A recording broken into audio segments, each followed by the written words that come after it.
বিয়ের পরে প্রতিটা মেয়ের জীবনেই অনেক অনেক চেঞ্জ আসে। যেমন ধরেন খাওয়া দাওয়া, চলাফেরা, কথা বলার স্টাইল সব কিছুতেই তার অনেক পরিবর্তন দেখা যায়। যেগুলো তার বিয়ের আগে কোনোটাই ছিল না।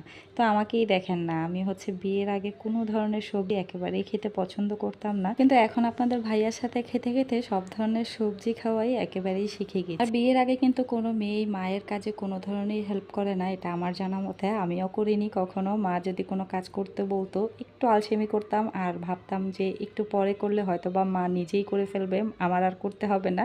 আর এখন নিজের সংসারে মনে করি যত দ্রুত নিজের কাজ করতে পারবো তত একটু বিশ্রাম নিতে পারবো। আর আমার মনে হয় প্রত্যেকটা মেয়ে এরকমটা করে থাকে। আর বিয়ের আগে তো কত সেজেগুজে থাকতাম, সারাদিন শুধু নিজেকে পরিপাটি করার মধ্যে দিয়ে থাকতাম, নিজেকে কিভাবে সুন্দর রাখা যায় সেগুলোই চেষ্টা করতাম। আর এখন দেখেন, এখন তো নিজের দিকে তাকানোর সময়টুকুও পাই না। সপ্তাহে প্রায় 3 থেকে 4 দিনই হচ্ছে মাথায় শ্যাম্পু করতাম, আর এখন সপ্তাহে একদিনও শ্যাম্পু করার সময় পাই না। ওই যে 2 বাচ্চাকে নিয়ে গোসলে ঢুকি, ওদেরকে গোসল করাতে করাতে নিজে যে শ্যাম্পু করব সেটাই ভুলে যাই। বিয়ের আগে কারোর কোলে ছোট বাচ্চা দেখলে দৌড়ে গিয়ে কোলে নিতাম, কত দুষ্টুমি করতাম বাচ্চাকে কোলে নিয়ে। আর এখন নিজের বাচ্চাকে যদি 10 মিনিটের জন্য কেউ নেয়, এত শান্তি লাগে, মনে হয় যেন আমি একদম বেহেস্তের মধ্যে আছি। বিয়ের আগে মায়ের কত মধুর সুরে কথা বলাতেও অনেক অনেক রেগে যেতাম, আর এখন অনেকেও যদি খুবই কঠোরভাবে কথা বলে সেই কথা শুনেও না একদমই চুপ থেকে তাদের কথাগুলো মেনে নিতে শিখে গেছি।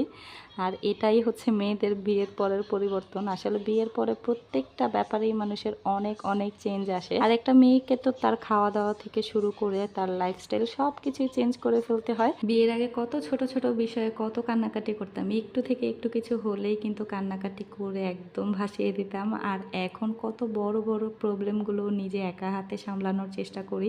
বিয়ের আগে যেমন আমার সবচেয়ে পছন্দের খাবারগুলো আমার মা আমাকে জোর করে খাওয়াতো, এখন আমার নিজে সেই পছন্দের খাবারগুলো যদি দেখে আমার বাচ্চা অনেক পছন্দ করে, তাহলে সেই খাবারগুলো নিজে না খেয়ে বাচ্চাকে দেওয়ার চেষ্টা করি। এটাই হচ্ছে আমাদের মায়েদের বৈশিষ্ট্য। যত বড় বড় সমস্যাগুলো আছে সেগুলো মা বাবার কাছ থেকে লুকিয়ে রাখার চেষ্টা করি, যেন আমার সমস্যাগুলো শুনে মা বাবা আরও টেনশন না করে, আমার জন্য চিন্তা না করে। তো এগুলোই হচ্ছে আমাদের মেয়েদের পরিবর্তন। আসলে এগুলোর কিছুই কিন্তু বিয়ের আগে একটা মেয়ে বোঝে না, কিন্তু বিয়ের পর তার এই যে চেঞ্জগুলো কোত্থেকে আসে সে নিজেও জানে না। বিয়ের আগে ছোট বোনটার একদমই দুষ্টুমি সহ্য করতে পারতাম না, শুধু বকাবকি করতাম, মারামারি করতাম। কিন্তু এখন দেখেন নিজের ছোট বাচ্চাদের এত এত দুষ্টুমি সারাদিন কত ধৈর্যের সাথে সহ্য করে যাচ্ছি। আর এখন যে এত ধৈর্য কোত্থেকে আসছে নিজেও জানি না। এটাই হচ্ছে মেয়েদের জীবনের সবচেয়ে বড় পরিবর্তন।